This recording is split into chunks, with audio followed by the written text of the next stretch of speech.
அதிமுக பொதுச் செயலாளர் எடப்பாடி பழனிசாமியை பாமக கௌரவ தலைவர் ஜி.கே. மணி சந்தித்து பேசியிருப்பது அரசியல் வட்டாரத்தில் பரபரப்பை ஏற்படுத்தியுள்ளது.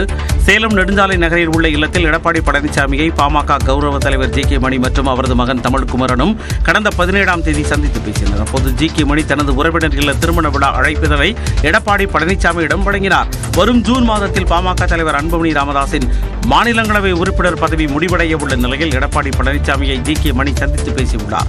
தமிழ்நாட்டில் 6 மாநிலங்களவை உறுப்பினர் பதவிகள் காலியாக இருக்கும் சூழலில் அதில் 4 இடங்கள் திமுகவிற்கும் 1 இடம் அதிமுகவிற்கும் கிடைப்பது உறுதியாகியுள்ளது.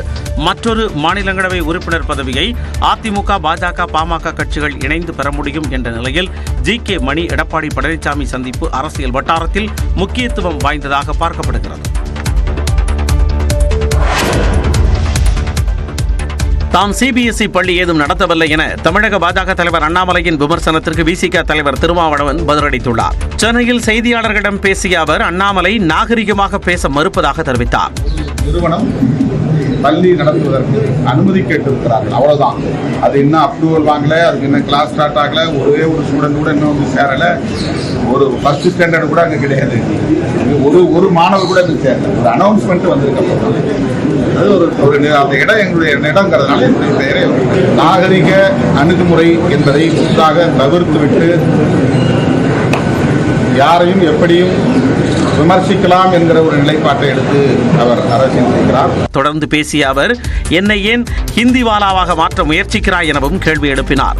நீ திட்டமிட்டு எல்லோருக்கும் இந்த கல்வியை நாங்கள் திணிப்போம், நீ எல்லாரும் கட்டாயமா இந்தியை கத்துக்கணும், எல்லோரும் இந்தியை நீ பேசணும், இந்தியை எழுதணுங்கிறதுக்கான தேவை எங்கிருந்து வந்தது? என்னை ஏன் நீ ஹிந்தி வாலாவாக மாற்ற முயற்சிக்கிறாய்? என்னுடைய எதிர்கால வாரிசுகளை எல்லாம் இந்தி பேசக்கூடிய மக்களாக மாற்றுவதற்கான நோக்கம் என்ன? உனக்கு ஒரு இடன் அஜெண்டா இருக்கிறது, ஒரு அரசியல் நோக்கம் இருக்கிறது. தேசிய கல்விக் கொள்கை ஒருதலை பட்சமாக இருப்பதாகவும் திருமாவளவன் விமர்சித்தார். தமிழ்நாடு, புதுச்சேரி மற்றும் காரைக்கால் பகுதிகளில் இயல்பை விட 4 டிகிரி செல்சியஸ் வரை வெப்பம் அதிகரிக்கும் என சென்னை வானிலை ஆய்வு மையம் தெரிவித்துள்ளது. இதுகுறித்து வெளியிடப்பட்டுள்ள செய்திக்குறிப்பில் வெள்ளி மற்றும் சனிக்கிழமைகளில் பொதுவாக வறண்ட வானிலை நிலவக்கூடும் என தெரிவிக்கப்பட்டுள்ளது. ஓரிரு இடங்களில் அதிகபட்சம் 2 முதல் 3 டிகிரி செல்சியஸ் வரை அதிகரிக்கும் எனவும் அறிவிக்கப்பட்டுள்ளது. 23 மற்றும் 24ஆம் தேதிகளில் வெப்பநிலை இயல்பை விட 4 டிகிரி செல்சியஸ் வரை அதிகமாக பதிவாக வாய்ப்புள்ளதாகவும், சென்னையை பொறுத்தவரை வானம் ஓரளவு மேகமூட்டத்துடன் காணப்படும் என்றும் அதிகபட்ச வெப்பநிலை 33 டிகிரி செல்சியஸ் வரை பதிவாகும் என்றும் தெரிவிக்கப்பட்டுள்ளது.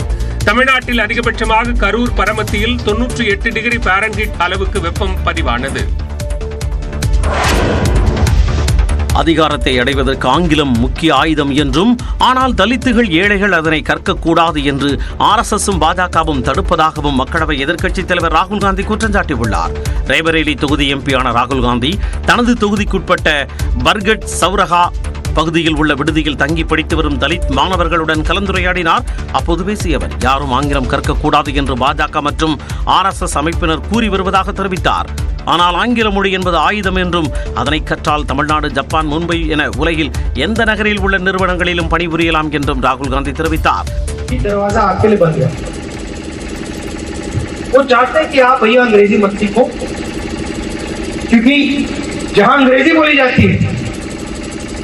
वो चाहते हैं वहां दलित ना आए, आदिवासी ना आए, पिछड़ा ना आए, गरीब जनरल कास्ट का भी काम.